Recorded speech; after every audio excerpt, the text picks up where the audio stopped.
go. Fine. So let's talk about the underwater menace. Well, this is weird, right? It's basically nothing in this story works, right? Literally nothing in the story. There is no other Doctor Who story like it in any way, shape, or form. The script is disjointed. The music is awful. The makeup and costumes are terrible. The ideas behind it are bad. It's just weird in every freaking way, right? And it keeps changing tone and changing pace and changing identity. So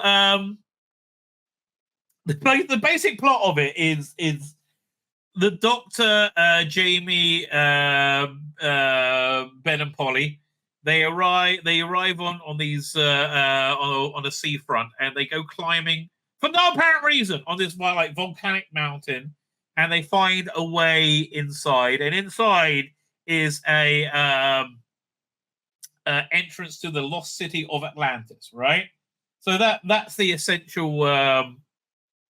That's the setup. And when they get to the lost city of Atlantis, they find there's this special food grown, which they eat, and Doctor likes it a lot. And said, "Oh, this must be Professor. What's his bloody name?" See, that's what I mean by being completely Professor Zaroff, right? That's who's got the brilliant scientist that went missing 15, 20 years earlier. And so he's gone to Atlantis to work on his seafood thing. Now, also we find out there that they have. I'll say it's so good. Was it?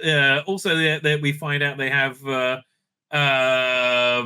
mutate. They operate on people to make them into fish people, so they can then go and harvest this special food created by Professor Zaroff. So the one problem is Professor Zaroff is completely insane, gone totally bonkers. But so there's some shit world building where you have the deeply religious cult that kind of runs Atlantis. I can't remember the name of their idol, but they all do a lot of bowing to it. And then you have like a scientific elite that all have very weird bushy eyebrows. And led by Colin Jeeves, right? Who what's his name? Colin Javons. Yeah, let me see if we pull up a picture of him. Really? Because you'll recognize him as soon as you see him. He wasn't he was like your go-to dodgy guy, and also in lots of Dickensian things. There you go. Let me get a bigger picture of him. Right, yeah, okay, yeah, Lestrade in the Jeremy Brett Sherlock Holmes. Copy image address. So it's just so weird seeing him there, right? It's just really bizarre. There you go. It's with these big bushy eyebrows. So the cliffhanger for spoiler. Cliffhanger for the first episode is that Jodie's going to not Jodie. If only that Polly's going to be operated on to be turned into a fish person. No, don't make me into a fish. I don't want to be a fish. And it's like this kind of weird S&M kind of quality to it, right?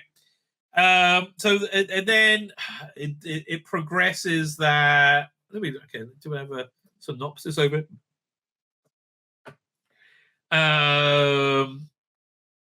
So then we got this other plot thread with Ben and Jamie. They're sent to the mines, and they never really explain what they're mining, but they're sent to the mines, and they meet a black guy and an Irish guy. Jacko and Sean, I think, is who, and they escape together, and they make it into the tunnels, and they find themselves. They go for all these these tunnels, and they find themselves inside the giant idol that people worship. Right at the same time, you've got this power, the political power struggle going on between the scientists, the priests, and for the scientists and the priests, right? They don't like Zaroff, the priest, and they want to get rid of him. But he convinces the king to let them be on their side, and to do that, they will. And for doing that, he's going to raise Atlantis above the sea. It seems to me they can get to it pretty easily. And again, it just keeps chopping and changing very, very like sharply. And like one scene doesn't seem to follow another. It's just a mess, right? This thing is a complete and total mess. The way they get out the cliffhanger is the doctor's talking to Zaroff, and he cuts the power, right? And then and again, this feels like an episode of Buck Rogers from the Flash Gordon Buck Rogers from the 30s, played with the same amount of authenticity as Lost in Space. It's like nothing whatsoever, like literally 0.000 authenticity whatsoever in for that whole thing. So what happens next? They have here. I'll go back to the synopsis.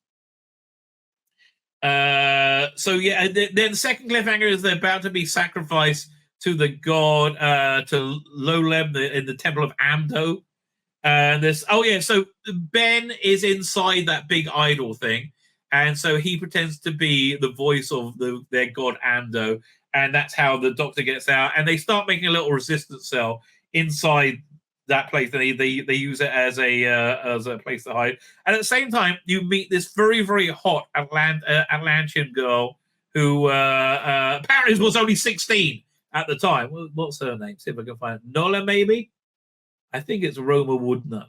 Let's have a look. I mean, she was stunning, this woman, right? Just super stunning. Is this who it was? Images.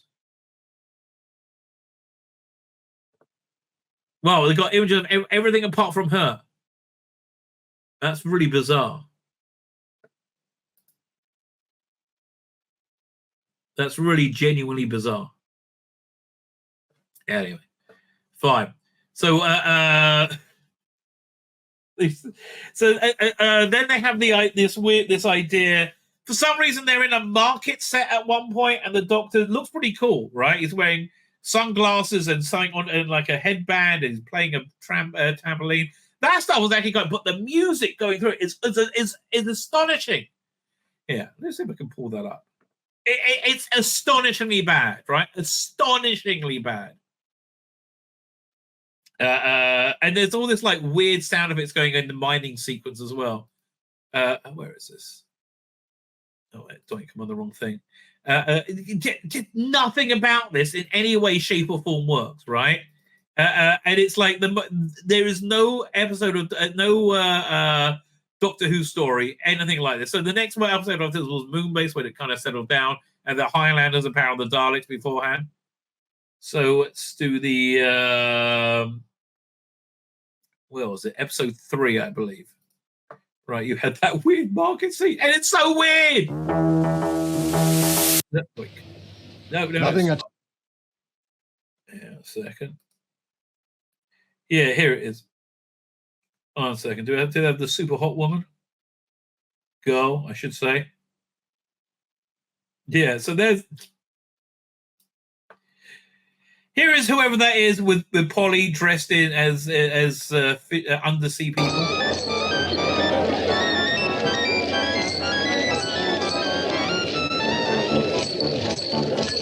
That music's okay for a couple of seconds. After about 5 minutes, you want to shoot yourself. But look, there's Patrick Troughton's doctor over here. This is one of the better scenes from it.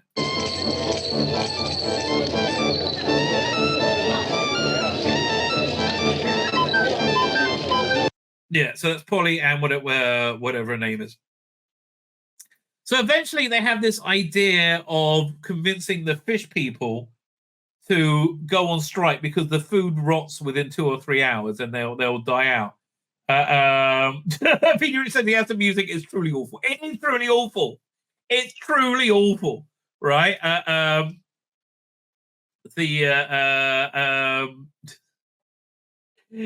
So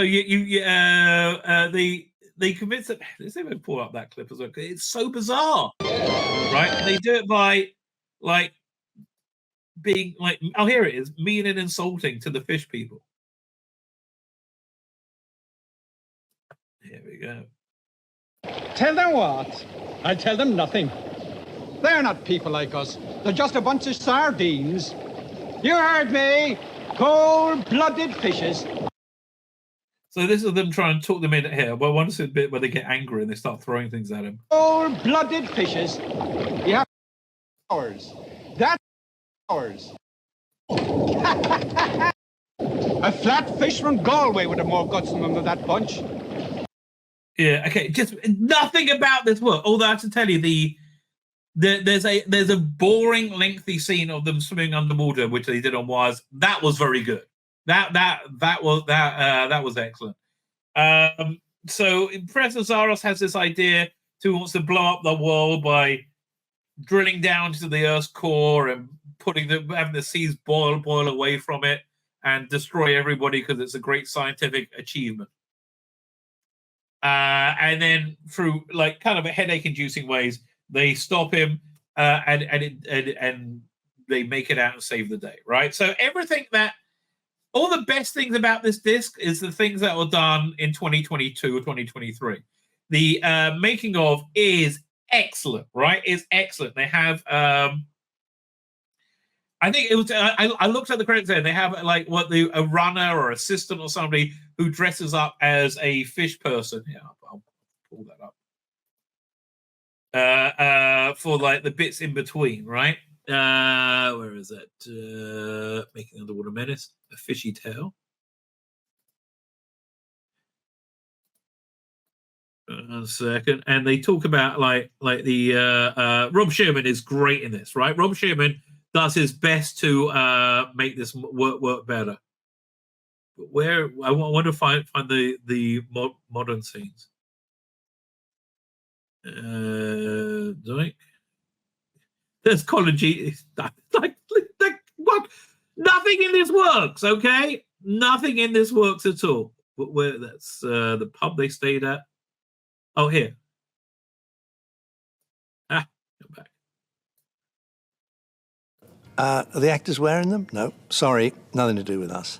And that the production had, and when I'll turn the sound off so I don't get copyright bit. Where is it? Maybe it's at the beginning. Oh, there we go. I'm sure that's the new material. Yeah, so this is all. Yeah, that's all. Yeah, I think it's towards the end as well. Man, I went from what? Here, 1 second.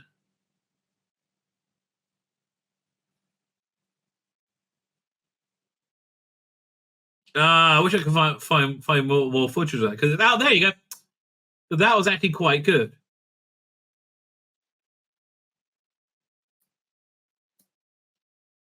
Hang on, there you go. Yeah, this is the new footage shot for it. And honestly, the costume is actually worse than the one that they had on TV. So Rob Shearman makes some very good observations, right?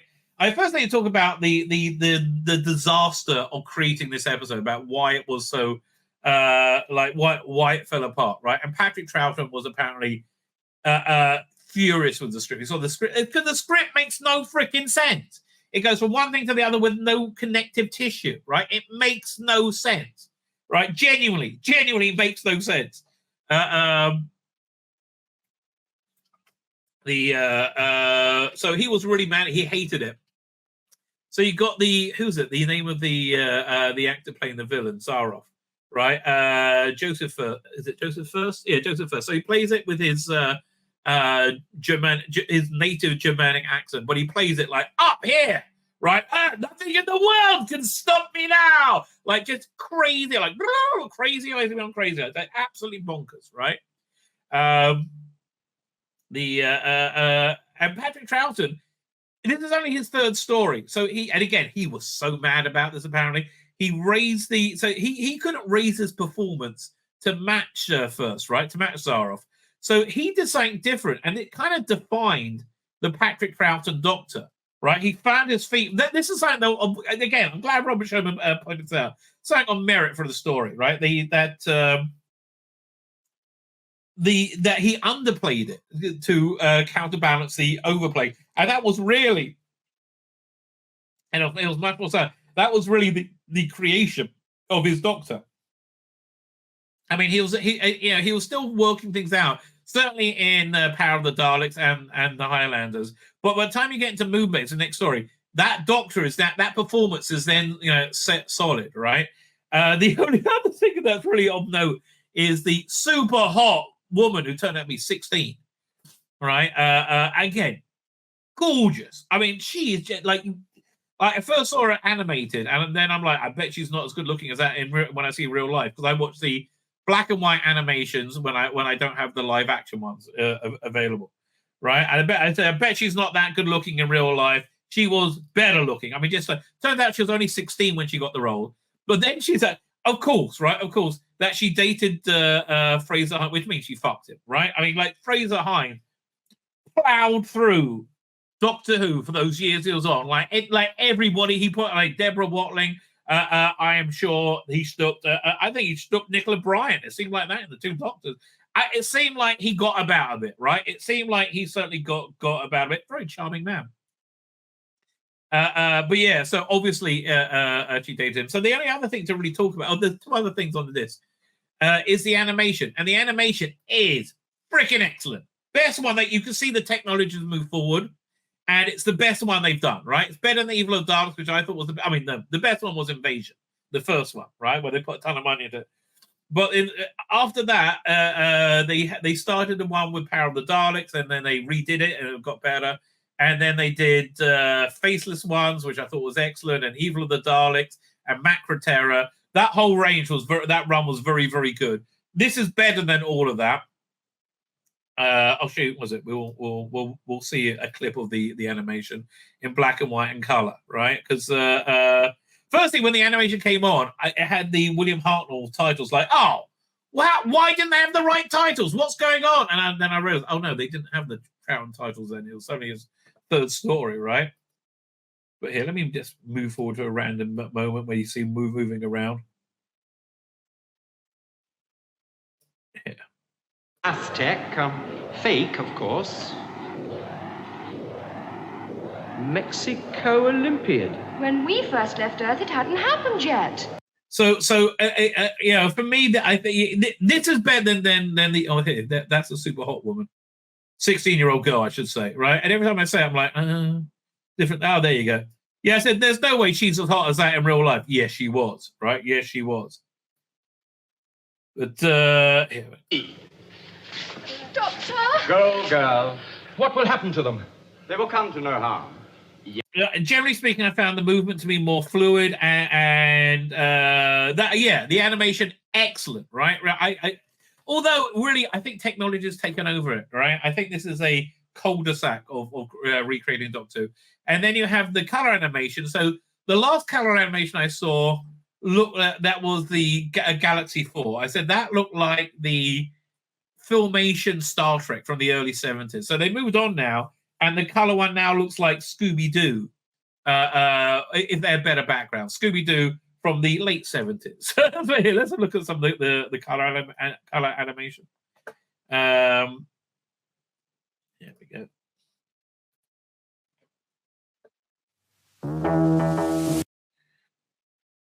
I like the way they colorize the title, but yeah, this really does look very Scooby-Doo-ish. Come on, we must get him to safety. Well, then what? To the generating station. Are you sure the doctor said we are to meet here?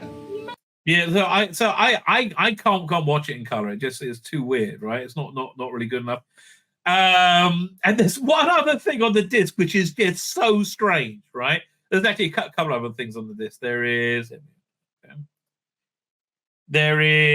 an interview with Terry Burnett, who's a TV collector, TV film collector, and there's another thing called The Midnight Men, which is a TV show made by and starring a lot of the same people from the same era. it just seems like a pointless filler to me. I didn't even bother watching it. Maybe I will get around to it. It just held no interest for me whatsoever, right? It felt like literally no interest for me whatsoever. Bit of a shame, all things considered. Bit of a shame. So look, this is for completists only, which I basically am for classic anyway. I'm not buying the Star Beast. Will you stop? That's so not happening, right? I am so not buying the Star Beast in this. I mean, listen, I can't imagine the rest of the specials being so good, being so incredibly great that I got to go and get the. That I got to go and buy the 3 episodes, right? My name's Tzvi Lebetkin, the Rabbi from another planet. Please like, share, and subscribe, and ring that little bell. Ring the little bell so you're notified when new videos drop.